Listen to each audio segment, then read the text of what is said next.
尹锡悦发动了一个短命的戒严之后，他个人当然要受到极大的一个挑战，甚至他现在有可能被弹劾。但现在资料越来越多，是搞了半天，他不是只是要戒严，搞了半天他真的要发动一场战争，而且他要把他在国内的敌人一个一个抓起来，一个一个肃清。但他千算万算，他没有想到两个地方他失策了。第一个就是707部队，这是整个韩国纪律最严密的部队。照理讲，你今天总统都已经下令了，照理讲这个部队只能听令，他应该是如备实质。但没有想到，真的他到了国会之后呢，他居然消极抵抗，他完全没有去阻挡这些国会议员进到国会之中。本来下一个命令，国会里面最多不可以超过150个人，只要超过一个，你要全部给我拖出来。但是白虎部队并没有执行这个命令。另外一个就是北韩。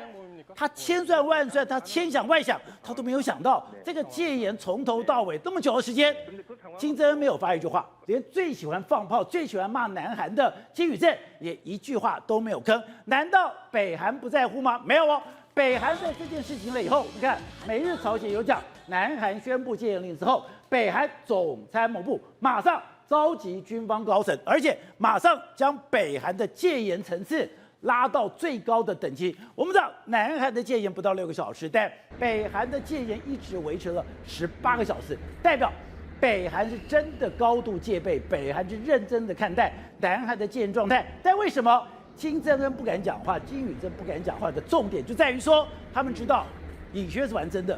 尹锡悦正在找北韩的毛病，如果你北韩有任何的风吹草动，它都可能变成他出兵的理由。现在你可以看出来说，原来在南北韩之间，现在怕打仗的、要避战的，竟然是金正恩。在这一段里面，资深媒体人王瑞德也加入我们的讨论。瑞德你好，大家好。好，刚才讲的是，这个现在南韩的这个戒严，真的像一出韩剧一样，整个峰回路转。刚刚讲到了，尹锡悦他是玩真的，对，他已经有筹划的哦，没错，他是有作战到准备好，就没有想到他这个作战命令里面，没有想到北韩一句话都没有吭，而且从这里面得到一个新的讯息是什么？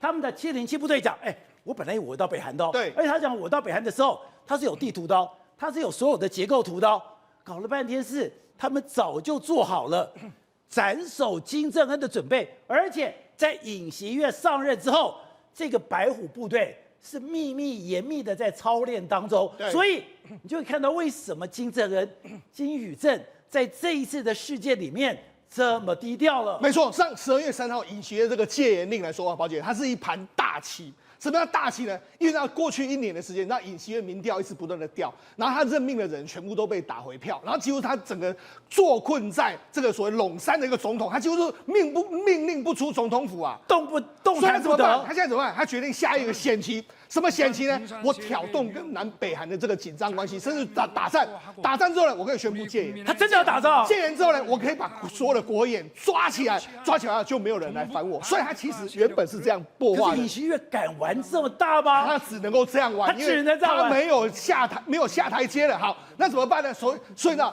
实际上他这一盘大棋的时候，没想到有两件事情让他料想不到。第一件事是什么？他派到这个国会的707特种部队呢，他们没想到不执行命令，消极抵抗命令，他们没有逮捕这个国会议员，所以国会议员可以进去国会里面重新再投票，这个否决掉了尹锡悦的这个戒严令嘛。照理讲，在我们当兵的时候，你的枪是不可以给别人的哦。对，他的枪被一个女主播抓来抓去，对，他们也不敢有任何动作。所以呢，他没有料想到这个707部队，南韩的白虎部队最强的这个特种部队，你怎么这样搞呢？所以这个有点让尹锡悦没有办法想象得到。第二件事是什么？他要什么？他用北韩反应啊，就没想到北韩居然没有任何的反应。他听到这个尹锡悦这个戒严令的时候，宝姐，你看都以为说他们可能会动作，没有，事实上在尹锡悦要发动这个所谓戒严令之前，其实他们都已经开始似乎有点紧张，觉得说你尹锡悦似乎要做动作，所以他们已经没有在做任何的这个动作，所以你知道等于是。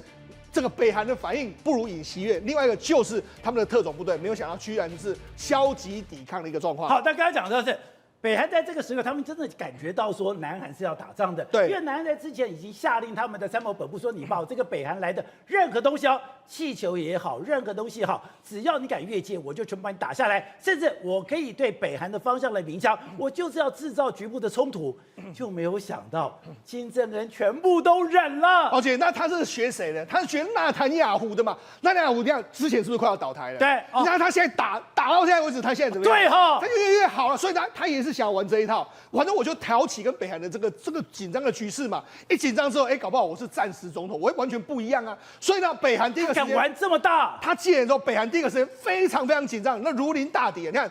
当时你看，这是美日朝鲜说的，宣布戒严令之后，北韩的总参谋部立即召集所有的军方的高层，也就是说，在听到这个消息大概这个几分钟之后，北韩就开始召集了。那召集的时候，你看他们在什么？那一天晚上11点左右，尹锡悦发表大概30分钟之后，所有的高级将领都到平壤市的这个西城区的这个石峰洞的总参谋本部，在那边去商谈。那商谈之后，你看他们主要的这个将领都来了，然后与海军、空军、战略部队、指挥官等视讯这样一个状况，他们还在说全军呢进入所谓警戒状态，但是不要动，就是说你等到这个上面有下命令你再动，但他们就没有任何的这个进一步的这个做，就是等待南韩直接来的这个消息，他们不敢任何轻举妄动哦。所以你说当时金宇镇跟金正恩真的感觉说，如果你以前玩假的，那我也玩假的，反正会叫的狗不会咬人。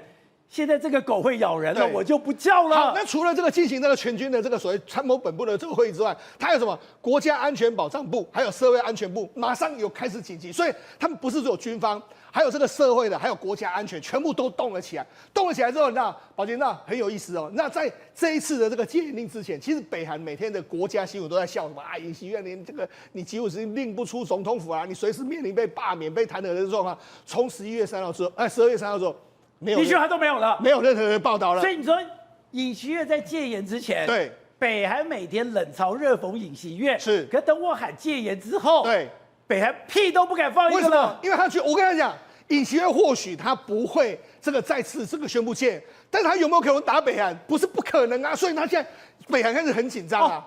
你说我现在停止戒严是一回事，是。我打不打北韩又是另外一回事。没错。所以难怪说你的戒严令都已经取消了。为什么金正恩跟金宇镇到现在还那么安静？对，是因为他们不能让尹锡悦找到任何借口。所以你就知道说，事实上目前为止，北韩是相当紧张。尹锡悦你千万不要动啊！所以说，目前为止是北韩开始在静观这个南韩目前的发展的这个态势。而且你说，你从这次707部队后来接受访问，他的整个态势来讲，原来他们已经做好斩首金正恩的准备。没错，原来我们之前就讲过。他们已经把金正恩所有的房子、金正恩所有会运用的车辆、金正恩所有的路线，他们都已经摸清楚了。对，所以那些707部队的人接到命令的，还知道，我以为我要去北韩，对，我以为我要去斩首金正恩。如果他有这样的印象、有这样的感觉，就代表他平常想的、做的、训练的。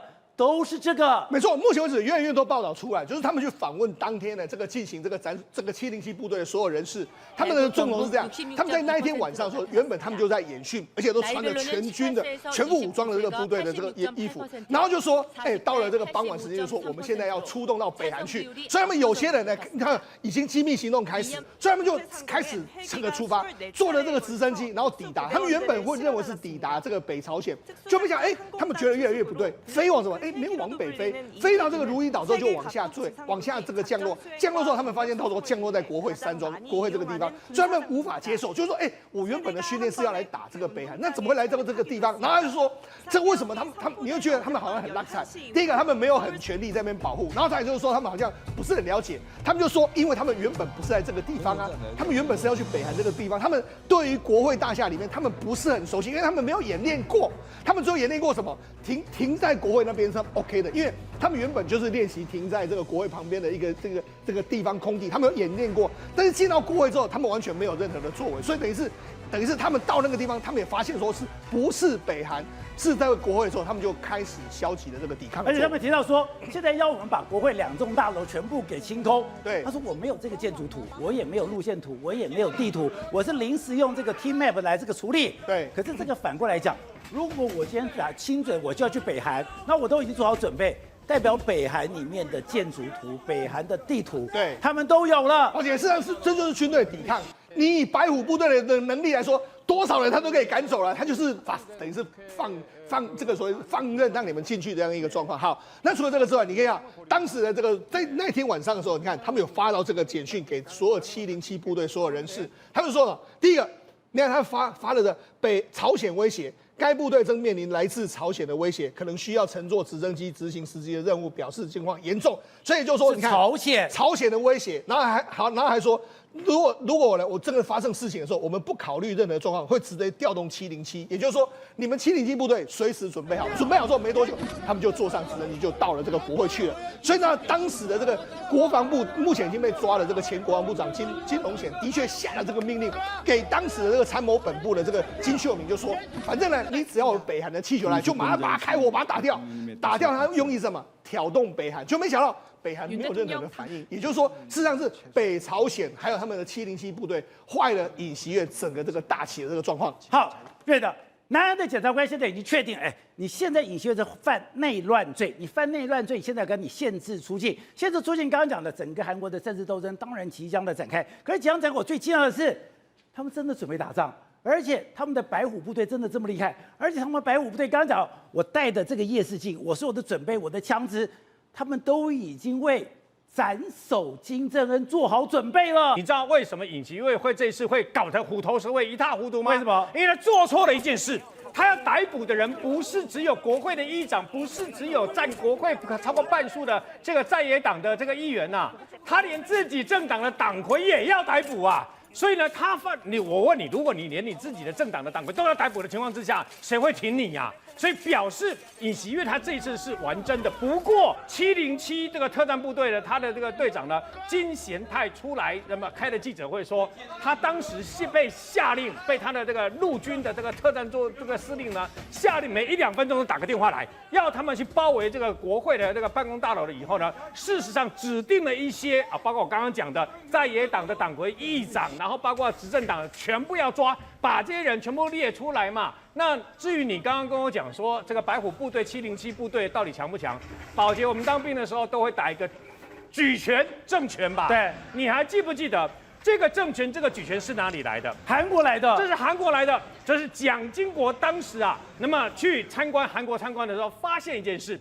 韩国《太阳的后裔》这部电视剧，当时在越南上映的时候，不是越南举国哗然吗？对，为什么？因为很简单，在越战期间之内呢，除了美国之外，韩国所派去的兵呢，阿兵哥呢，是世界等于说除了美国之外的第2位嘛，最多的。而那时候，那么蒋经国意外发现，韩国的这个军官跟士官竟然用他们的跆拳道。一个人可以这样子踢死跟打死几十个这个的北越的士兵嘛，所以他后来就决定把这个跆拳道引进到我们台湾来。所以引进到台湾来的时候，连教官都一起找来。当时那么首任20-30位这个等于说北韩士兵的教官那军官都跟韩国特别借到台湾来训练我们台湾第一批，后来把它改名无望再举的举拳，就是这样来的。今天这个越南人被他打了以后。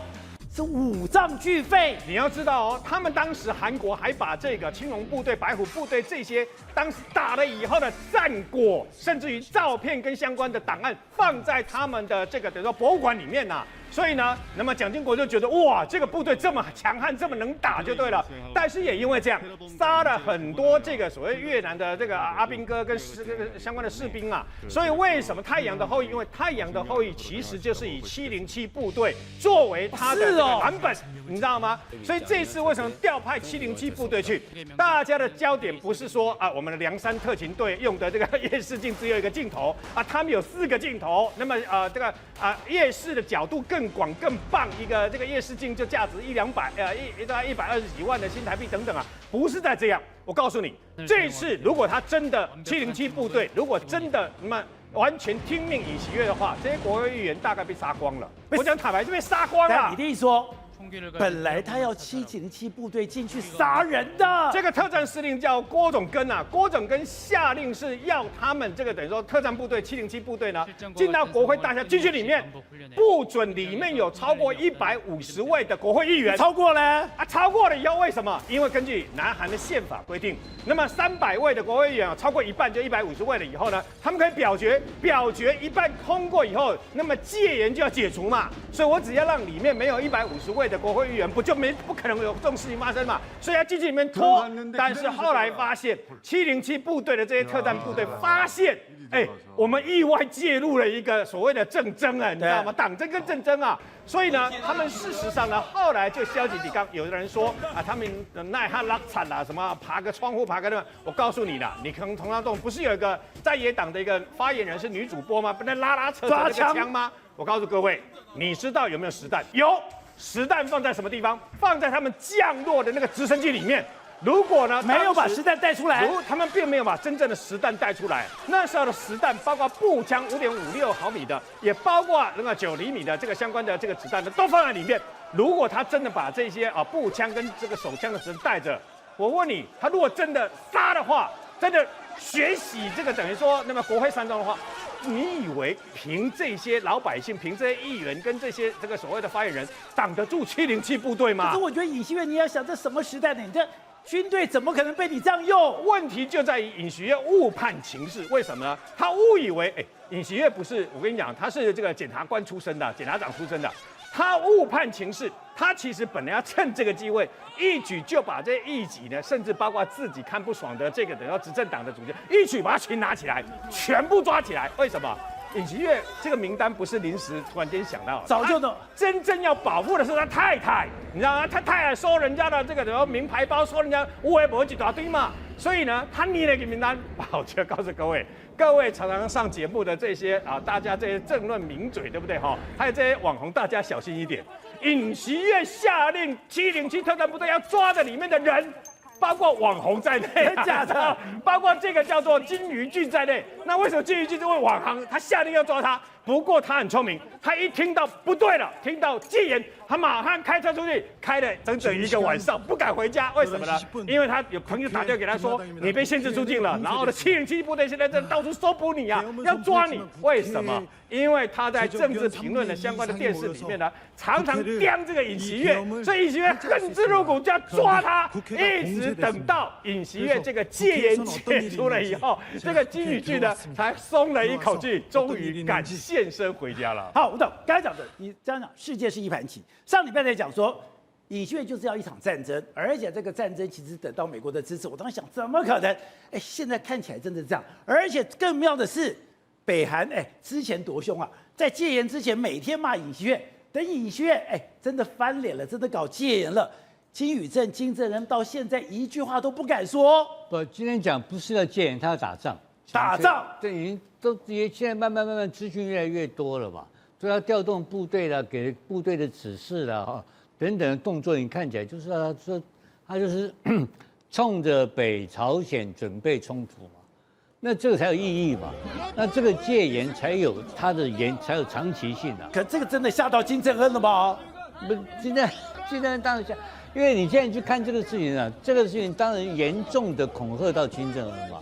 金正恩根本不敢动，对，因为如果真的让他的任务成真的话，这个时候来讲的话，这个朝鲜半岛这个整个冲突升高的最大的倒霉鬼是谁啊？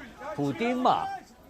因为你看的这个故事很简单，你看中东发生的故事，这边发生的故事一样嘛。对，他的部队没有办法调动回来嘛，他没有能力去支援这个北朝鲜嘛。就是他现在看到了叙利亚，我就演在叙利亚对他来多重要，这是他能够插足中东，在这个地方有他的这个所谓的机场，这个地方有他的港口，结果完全帮不上忙，我就眼睁睁看到叙利亚被拿走了。叙利亚会让美国人得逞的原因，就是因为俄罗斯的部队被抽空了嘛？那同样这边道理一样啊。如果朝鲜半岛这边产生冲突的话，那这个时候来讲的话，他要去支援朝鲜半岛的话，他哪有这个兵力？没有了，那不可能的事情。你看到美国更厉害，3艘航空母舰什么东西都跟着后面来了嘛。所以我很难相信说这件事情老美完全不知情。这个说法实在太不合乎现实了。因为现实状况就是说，这个地方对美国来讲的话，是重大的资产投入的地方。对，还有任何的风吹草动，它都要100%掌握，因为它有3万美军驻韩呢。对，这个是重大的一个资产啊。那怎么可能让这个事情在那边瞎搅和一通？对，所以我们现在看到的版本呢，绝对不是说原来他的计划。他原来计划我很简单讲，就是戒严，然后抓在野党，然后攻击北韩，这3个动作。这3个动作下去之后，这边冲突了，他的总统，他的戒严令可以维持下去。对，可以 stay longer， 可以变成有效的戒严令。否则你戒严什么东西？你告诉我。对，6个小时干什么意义？就没了。到时候真的打起来的时候，你谁敢上街头？全部抓，对不对？他用戒严这个动作就是军管嘛。对，军管就是要，当然就军事作战嘛。那我要军管，然后我要刺激北韩，我要让这个北韩有动作，北韩有动作，我就继续打起来了。到底是他要让北韩动作，还是北韩他就会直接挑衅去打？直接挑，不知道。但他这个计划里面的一环，就是去制造北朝鲜半岛的军事冲突。我觉得这个是确定的。可是美国愿意这个地方有冲突吗？美国现在你看到你美国国防部没有出来讲半句话啊。美国的外交部、美国的这国务院有讲啊，这个事情是不对的，错误的，什么一大堆，有真正谴责尹锡悦吗？没有吗？美国如果真的谴责这件事情的话，我告诉你，那他这个前2天的弹劾就过关，就那么简单。如果我举个最简单的讲，大家都不要吹牛，什么亚洲4小龙。如果今天美国说陈水扁放掉，美国陈水扁就放掉了，就这么简单一个事情呢、它100%可以影响这个所谓的台湾、这个日本跟韩国的政治跟军事经济形势，100%控制的嘛。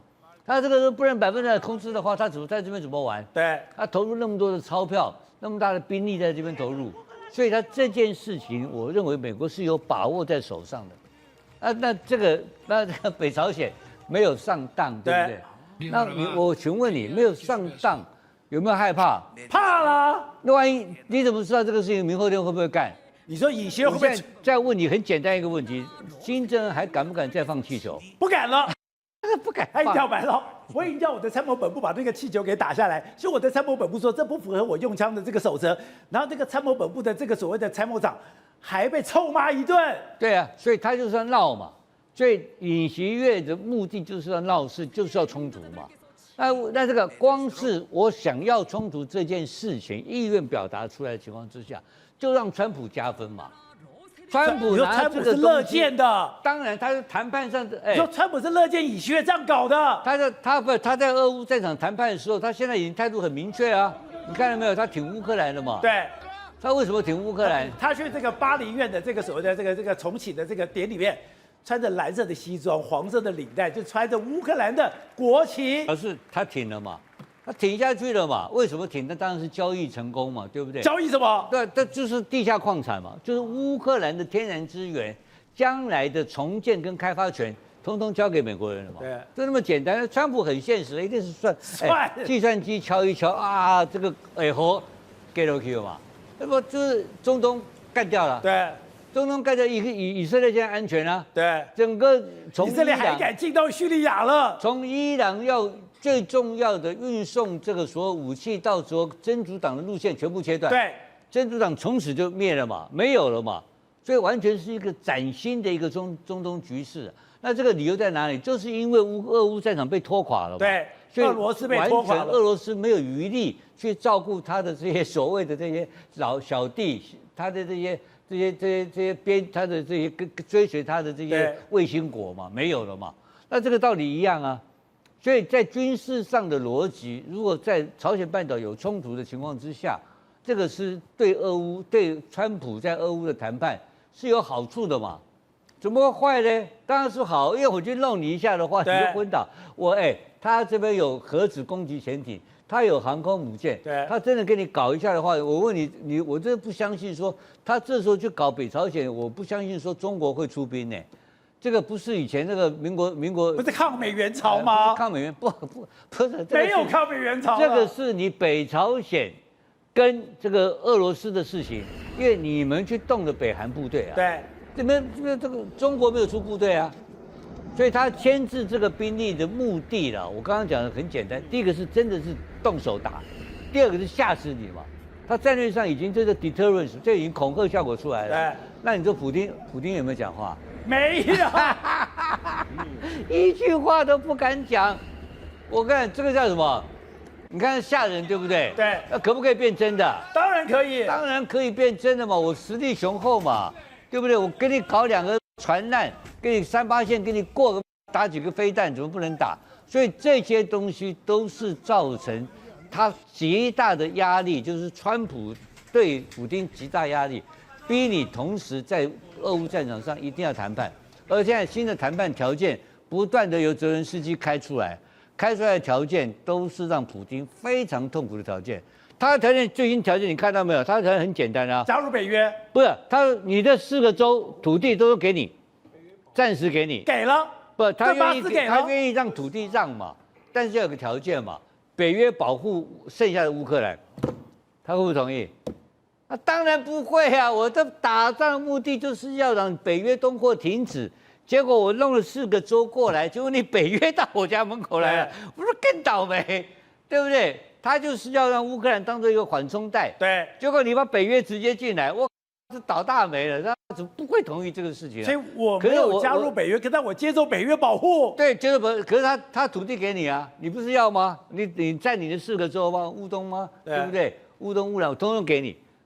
等一下，普丁没声音了，非常安静。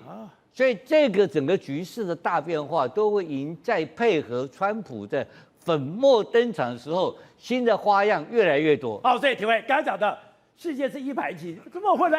原来你现在尹锡悦搞这个戒严，跟北韩现在不敢讲话，居然跟叙利亚是有关系，然后呢跟俄罗斯也有关系。对，全部都在弱化俄罗斯的筹码。也就是说，你俄罗斯，当你断了北韩这边，断了叙利亚这边，断了这个甚至伊朗这边，那剩下最后中国啊。这几天川普有跟习近平打电话，他叫中国你不要动啊，因为你要在俄乌战争有贡献。这句话讲什么意思？就是说你不要去帮俄罗斯嘛。所以当你在断手脚的时候，你就逼着普丁上谈判桌，让俄乌战争绝对谈得下来嘛。所以为什么川普会跑到巴黎，然后跟那个泽伦斯基见面，其实就是在谈这件事情。那你在东亚这个地方，我后来发现到原来啊，这美国派了3艘航空母舰在整个东亚摆阵啊，不是为了赖清德出访，也不是为了中国，为了南北韩，为了南北韩啊。所以现在直接马上就是11月底的时候就站住了，大家都知道，那就我们不知道。对，然后结果这个尹锡悦就用了这一招，这故意的，其实他真的是要挑衅北韩啊，你就是打我嘛，因为。我打你的话，这个是说不过去啊！你来打我的话，我来回击的话，这才说得过去。我也讲了，我把这些人定成是亲美势力，然后我把我这些人亲美，就是代表是你的盟友，是跟你友善的人。我把你跟你友善的人，你的亲美势力全部抓起来。如果你屁都不敢放一个，你怎么当老大？是啊，所以我严重怀疑尹锡悦跟川普之间不知道达成什么样的私底下共识啊？为什么这么讲呢？所以你也觉得对，因为上一次，所以你的看法跟吴董一样了。对，上一次那个纳塔雅胡他跑去海湖庄园跟川普见面之后，回去就大干一场了，整个以色列然后全力攻击这个真主党，然后把黎巴嫩弄下来。我现在都还怀疑推翻阿萨德政府的那个叛军，那个也不是叛军，那个其实背后来讲的话，以前是民兵，后来以前美国还把第一个恐怖分子，为什么突然间好像天降神兵，好像一大堆武器都出现了，然后把第2大城攻破了，把第1大城又攻破了，然后现在整个把叙利亚站起来，而且呢准备执政了，因为什么？因为他不动公务人员，然后准备要什么？拉拢大家的心，直接转换。美国接下来是不是直接就承认他呢？所以现在俄罗斯就失去了一个据点了。我都认为说背后都有美国在搞鬼的这个因素在里面。这个叫什么？就是川普要上任之前，每一个地方都想要变成既成事实。既成事实的话，那整个全世界的秩序重新就重写过了。对，那最后将军是谁？最后将军就是习近平了，因为他是最弱了嘛。中间每个都断手脚，北韩也没有了，伊朗也没有了。我在川普之前，我要先占位置。是啊，那这些国家都不敢去帮中国了，那这时候中国是不是变成孤老无依的一个老人的概念？那川普再来解决中国，不是最快了吗？对，所以这个其实我都认为说，在川普之前来讲的话，整个全天下局势大乱，但是局势大乱可能对接下来的川普局势大好。宇轩，这两天最让我掉下巴的就是这个叙利亚，这是以前我们要讲的这个阿勒颇很多的战争，我看过很多战争场面，可是你看到叙利亚，那是非常惨烈，是它是一个内战。一个内战，你阿勒颇或任何的地方，居然都实施9攻，而且刚刚讲的，他根本就是进行一个灭绝性的战争，他所有的人都只能躲在地下室，甚至你戴着白头盔说，我只是救援人员，他全部都杀无赦，而且你想象的白磷弹最残忍的这个飞弹或这个炸弹都在这里进行，就没有想到，今天我们看到了这个阿萨德负隅顽抗了这么多年，阿拉伯之春只有他没倒，就才不到2个礼拜，他就摧枯拉朽。他就什么都没了。好，来看过去我们讲了，阿拉伯之春打到弹尽粮绝，实施9攻，但你也拿这个阿萨德，完全没办法。为什么？看到了刚才景象啦，不管是阿勒颇，或者是我们讲大马士革，通通都是这样。原本现代化防御的都市，但结果今天短短的2天到4天之内，闪电战把这个政权给推翻了。所以你知道吗？他们现在在国内整个全部欢欣鼓舞，甚至直接在电视上宣告说，我们已经接马大马士革。那大马士革哪里？就是叙利亚的首都嘛。而过去站在阿萨德，我们讲背后面，阿萨德背后面。最有力的是谁？俄罗斯跟伊朗嘛，就是他现在开始在干嘛？拆伊朗大使馆，直接没有再跟你演哦，就开始民众占领之后，对不对？开始爬上去，把你的布条，他不是把建筑物毁损，他就是要把这个象征性来看，我就只把这个布条拆下来，你怎样？那里面他也没破坏掉，顶多就把玻璃给砸碎。那后来今年的保利哥，你知道这变什么吗？现在变成公共空间哦，开放式公共空间，你只要想进去的民众，通通都可以进去参观，想带走的东西呢 ，free to go， 好不好？爱拿什么就拿什么。所以你知道吗？现在整个笼罩一个自由氛围，而且川普呢也有讲话，川普讲这些话语带玄机。他说，第一个，这本来就不是我们美国战争，所以最后出手是谁？虽然说不是美国战争，但土耳其后面当然有美国支持。土耳其出手，他说，包括现在俄罗斯哦。造成了这么多人的伤亡，对不对？乌俄战争根本没意义，早就该喊停了。你说不对啊，宇轩，明明跟你讲叙利亚，他跟你讲乌俄干嘛？因为他后面接了一句，俄罗斯没有能耐再管了，我们在管叙利亚了嘛。他说俄罗斯在这个俄乌战争有60万的士兵伤亡，60万的士兵伤亡，让俄罗斯已经没有能力来改变叙利亚的战况了。对嘛？那黎巴嫩真主党跟伊朗现在面对谁？以色列嘛。所以换言之，原本对于阿塞德来讲，后面最强大的2个巴库。基本上斗起，没啊，斗起啊，说2缸就随砍就一把死啊，对不对？就是这么简单。所以你看到他们要发表声明说，哎呀，这个俄罗斯还说什么？说我跟你讲，阿塞德哦，他现在说要和平转移政权，你少来这一套，你不讲这话也是我们讲，也是你也是挂了嘛，你政权就倒台啦。但俄罗斯帮他发这个声明说，但是我们绝对不介入中间的协商。保这个代表什么吗？俄罗斯知道这边要大势已去，我嘛不爱呀，我青菜宰令阿列布哦。当年俄罗斯是用尽所有的力量，他用尽所有的部队，甚至用尽所有的杀伤力武器来保护这个地方，来稳住阿萨德。他现在不要了，而且这个地方对他多重要？因为如果俄罗斯对中东有任何影响力的关键就是叙利亚，所以你在这个地方有机场，你在这个地方有港口，如果这个地方没了，你根本就没有能力插足中东了。对，因为这是一个战略枢纽，等于说它整个黑海的部分的控制权呢，完全都丧失，它也无暇管辖。为什么？因为现在对人来讲，连北韩都出事情了，对不对？那我唯一的乌俄战场，我现在就是赶快解决掉。所以你发现哦，所以你觉得叙利亚、北韩跟俄乌战场？三者是有联动的。当然了，我跟你讲，川普在一寸一寸的斩掉你的手，斩掉你的脚，掐住你的脖子，掐住你的咽喉。最后俄罗斯只能干嘛？就范啊！那俄罗斯就范之后，紧接着来下一个倒霉是谁？就中国了嘛。所以你知道，本来不是讲吗？川普跟普丁不是好朋友吗？那我本来以为川普跟普丁是好朋友。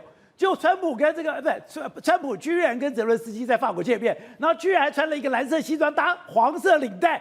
哪有人这样表态的？你讨恰呀，虽然够细苗啊，那川普对他来讲，你看到他穿那个衣服，对不对？那只代表一件事情，买卖已成。买卖已成。哎，对，而且你知道吗？他们现在在开箱总统府，变成他们最流行的一件事情，因为他们现在来跑总统府，发现，立马修好吧？为什么阿塞德的地下碉堡？它有地下碉堡各位，你看这个通道，搞不好还有列车，为什么它有办法第一时间？这个碉堡也太漂亮了吧！这一看就知道为什么它是灰色的，因为它一定是有那种防爆等级的，你知道吗？然后里面呢找到很多这种穿金戴银，你看，金嘛呢？对啊，金啊，然后北极铁罩，有没有？铁模罩，没办法，太多东西，而且甚至跑到地下室来说，有一个东西也开不走，车子看到一台的豪车，我跟你讲，我如果是民众，我不会把它想要把它偷走，我一定气到把它砸掉。你一个人整个地下室，我们在那边水深火热，结果你过得那么爽，所以你知道吗？他们有报复性，但不是报复性消费，是报复性掠夺，所以跑到他的豪宅里面去。发现说，他的衣柜里面不知道是他的太太啊，还是说他的我们讲女朋友啊，Louis Vuitton，还没带走，赶快，我就直接把这个鬼牌啊贴了照，甚至民众高兴到什么程度？我就跑到这个总统府附近，然后因为他本来说我下个礼拜才要结婚嘛，对不对？但说那没办法，因为我们现在是国庆日，我们的国家新生了，这表弟在干嘛？真正结婚了，在占领的这一天，占领大马士革这一天结婚。